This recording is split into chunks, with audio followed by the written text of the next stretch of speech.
Welcome to Drawing with Junk.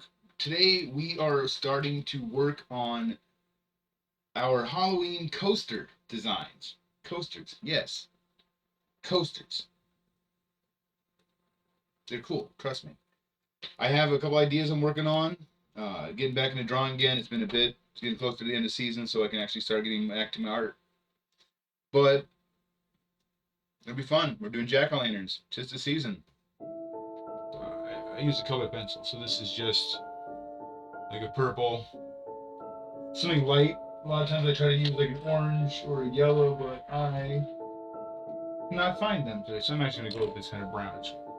But I'll just kind of block in my thing, and just to make it easier on myself, I'm actually going to even roughly mark out.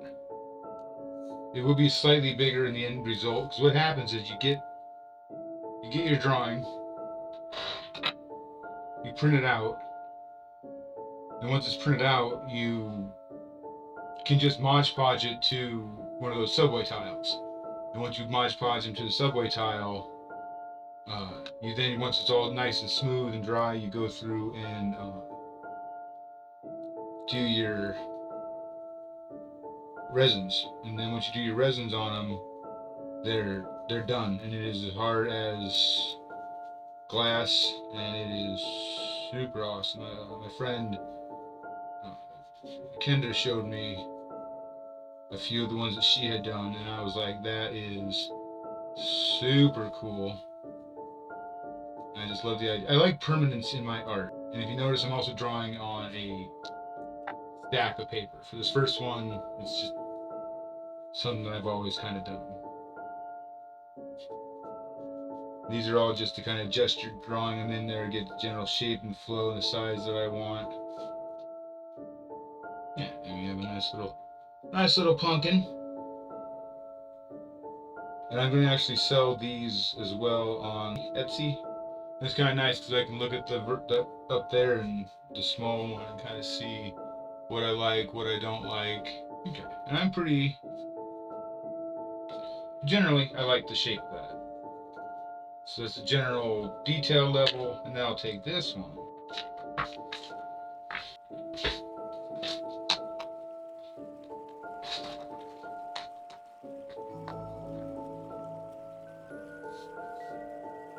And now I have a nice, clean, new version. And then I can go through and a lot slower start working on my new line works. This will be very similar, in fact, to the jack-o'-lantern that my brother has as a tattoo on his upper left shoulder I did many moons ago. I also realized how big his frickin' shoulders were. Holy moly, that was a lot more arm than I expected to deal with. And see, now that I haven't drawn it in so long, my hands a bit sore. It's almost like doing manual labor jobs. It takes a toll on your old digits. Alright, so that is the first go. Now you can see how it's still kind of messy. Pull that off. I have so many drawings that are like this level, and then if I want to refine them, I can go through and start refining. It's been a minute since I've actually done any drawings. It was sometime last winter, so I don't have time to devote to know that I don't have to do anything in an hour or two.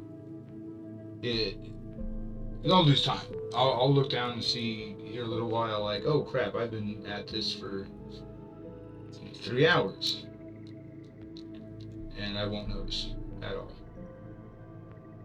So I have to make sure that I don't have any other obligations to do in those 3 hours. So, like, I'm also working on the fact that I usually use these grayscale markers. And they're super awesome. I love drawing with them. I love the added detail that they can add. The problem I have is I can't get the art printed as a t-shirt. The last group of art I did, I wasn't thinking of any t-shirts for them. I was thinking of them just as prints. Got a little farther and I realized that even though I wanted them as t-shirts, I could not. They have the grayscale makes it impossible for screen printing. The new ones I'm going to do are going to be strictly monochromatic, where my detail will come from just smaller and smaller detail levels, and cross shading and that sort of deal, not an actual grayscale.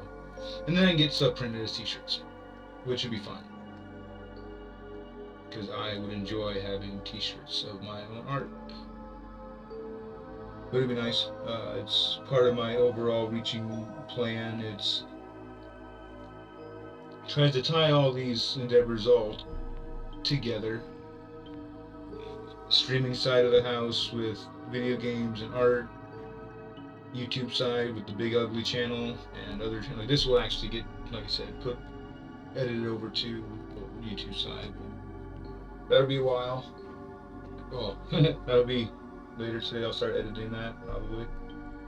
But the idea is I'll get these drawn and I will get the. I don't even know if I have enough resins right now currently to even make a new resin cast of coasters.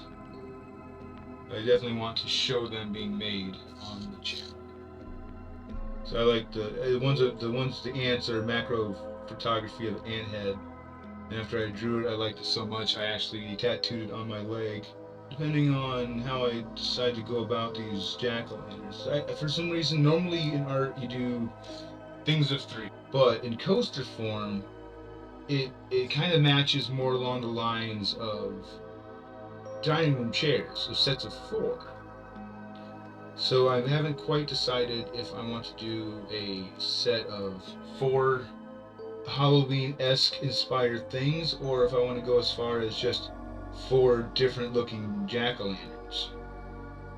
So I do like the 4 in the set being the same thing, but at the same time 4 in the family also works. Like the king and the jack and the suit aren't the same thing, but they match.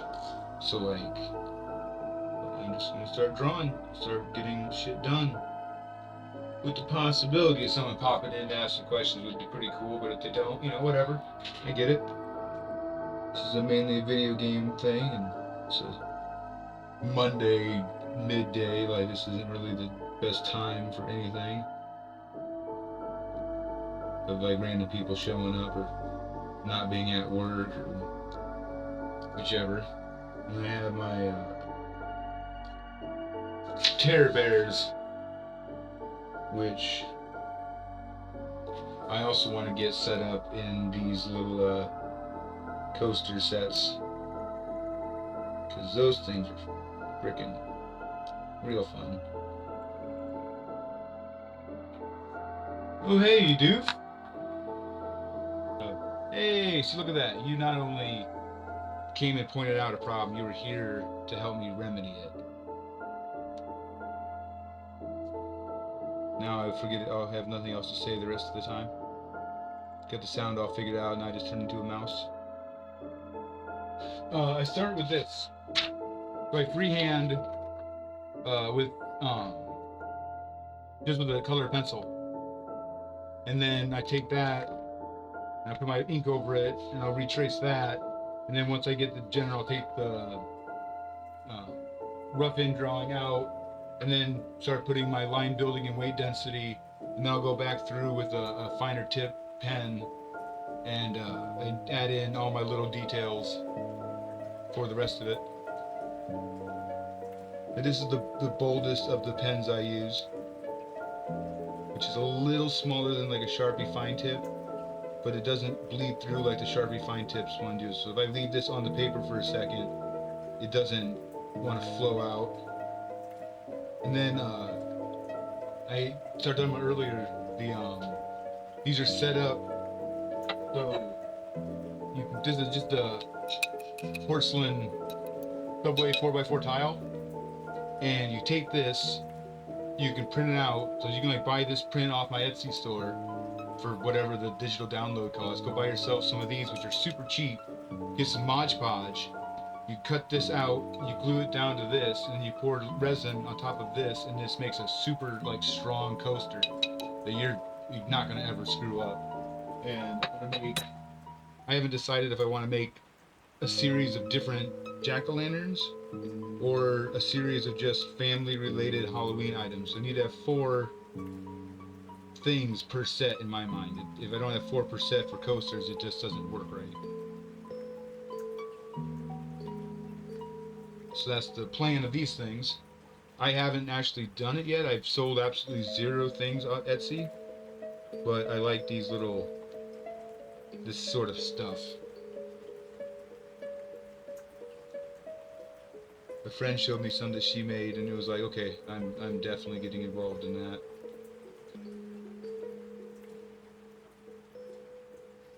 Does Mrs. Doof run any marathons? Or do taekwondo? Oh, right on. It's more than I do. I can walk a mean marathon these days. Holy moly, I'm on my feet enough. My friend actually in Germany yesterday was running her full marathon. Like the real big, the long one that she's been dreading for a long time, but she says she's doing it. She did her half and all her build-up ones, and now she's ready to do the big long one. Right? Yeah. There's a lot of experiences I've had that I don't think I'd necessarily do them again, but I'm glad that I did them. Like I made a decision many years ago that I realized I was basically a solid supporting character in my friends' lives of their movie. I was like the roadie for their band, and I was like their wingman on this and that, and it was very much their show, and I was just kind of a part of it. I made a decision that I wanted to make sure that I'm the main character in my own show. So like I put myself through some situations that might not needed to have, but really needed there for the character building.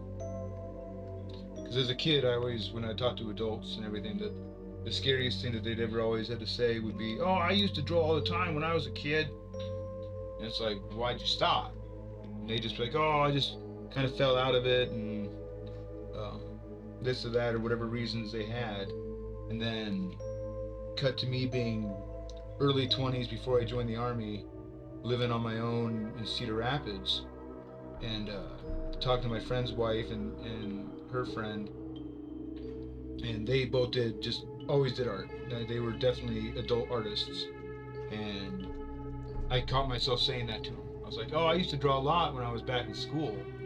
But then you get a couple jobs and you get some stuff going on, and all of a sudden just sitting there drawing doesn't really, I'm not pissing off a teacher in my class by just drawing a picture instead of studying. I'm just like, now it's like I could be out doing something else or whatever, and I just hadn't drawn.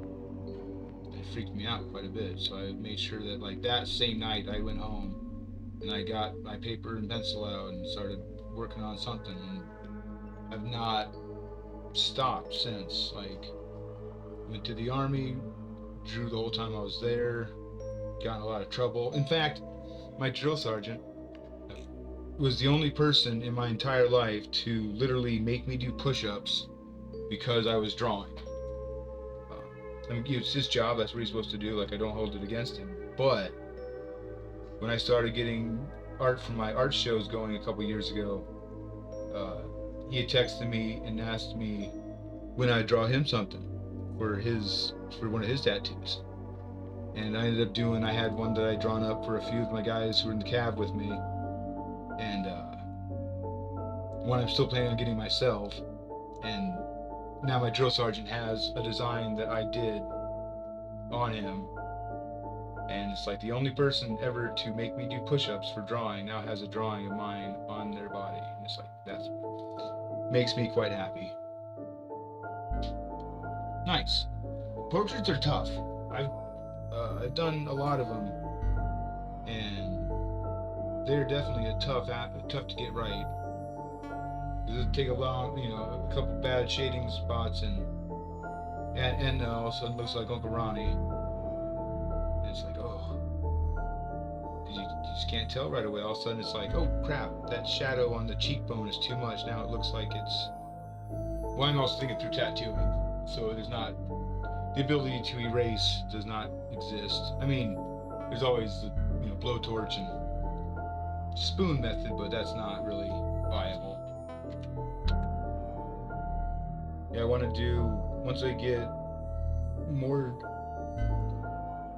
done with not having to do landscaping. I want to set up art lessons here at the house and do like a weekly class. But yeah, like do just and have a. Cause I know a bunch of different styles, and they just have place people can come out, hang out, do some art stuff, learn some new tricks.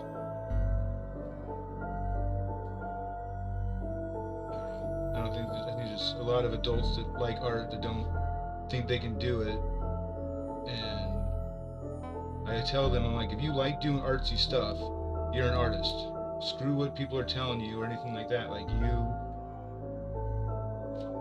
if you like it, you do it, and you're an artist. Like my mom would as a kid, remember she would always question where us kids got our art from, and she's a hairstylist, and she does awesome freaking Afghans and drapes, does crocheting, some of the prettiest gardens I've ever seen. In fact, I just got a whole bunch of plants from her when I was in town a couple days ago, yesterday.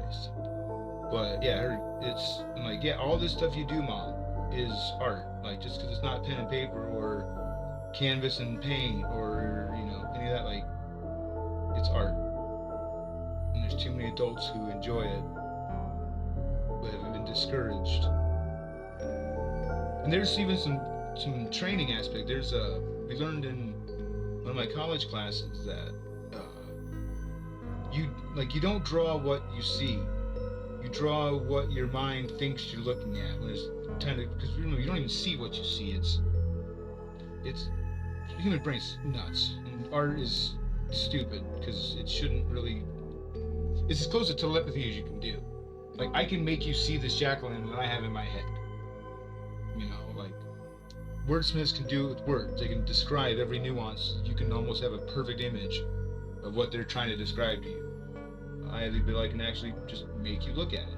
So when you're drawing, you are remembering what you're looking at and you're processing it. So if you know that you're drawing a chair, but the angle of the chair you're trying to draw at is flat, the chair has a place for your butt, you're going to draw the chair all whack, all out of perspective. Same with if you're going to draw a nose. People would say, oh, I used to draw a lot, and then now if I draw it, it looks like a little kid drawing it, because you never thought you have put the image of an ear, a nose, a hand, a cat, a dog, a chicken, a bird, or whatever it is. The image in your head is the same image that you got in your head when you were a little kid.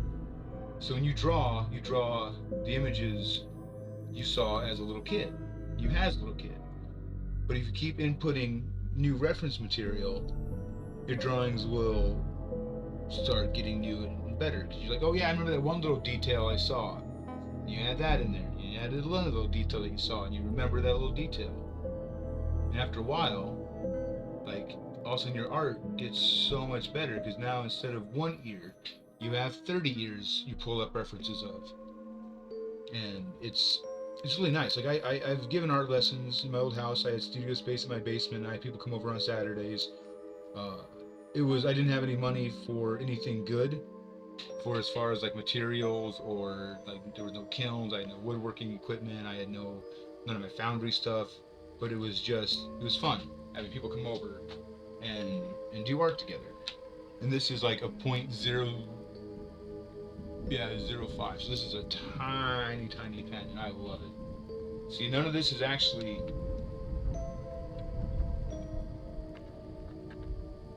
none of it's actually grayscale. Sorry, the paper's kind of floppy. It's all either black or white. There's no gray. It looks like there's gray, but there's not. It's almost like cheating to be able to look at the small version and see where I need to add some more weight. It just kind of sneaks up on you. It's like, okay, yeah, and then all of a sudden it's like, okay, that actually. Well, have I sent you the flayed out view of like my current working art portfolio? I try not to spam you with stuff because you're a busy guy. But dude, I appreciate like just even the BS we were doing this morning. Like you're such a nice guy. You're definitely supportive and nice and kind and all those good words that people should say when they're talking about Doof. Oh, by the way, I'm not just being crazy. He's on my chat. Like I'm not just pretending I know someone cooler than me.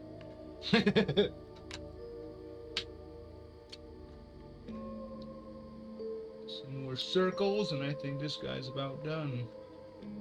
And then, like, there's always the time you want to do a little detail and you're not sure if you're going to like it.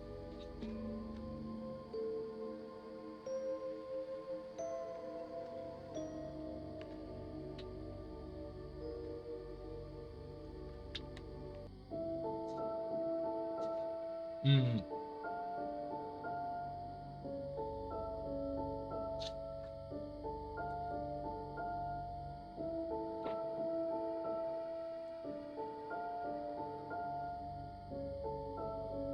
Yeah, I think this needs eyebrows.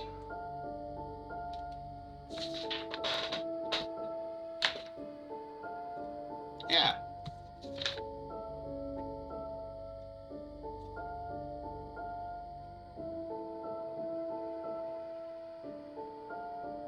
I like that little guy.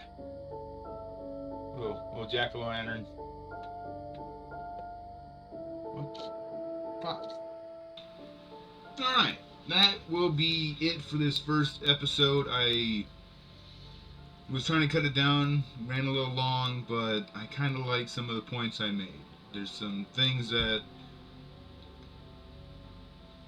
recently I watched a video and a guy had a point on it and it really stuck with me. So some of the points that I make, maybe someone else will hear them and be like, yeah, I didn't just whatever tip their thing. So thank you for watching. Thanks for the couple folks that came out and spent some time in the stream. Dr. Doof, again, thank you very much for coming in. I'll see you all in the next episode. Like, comment, subscribe, all those fun things, and I'll see you shortly.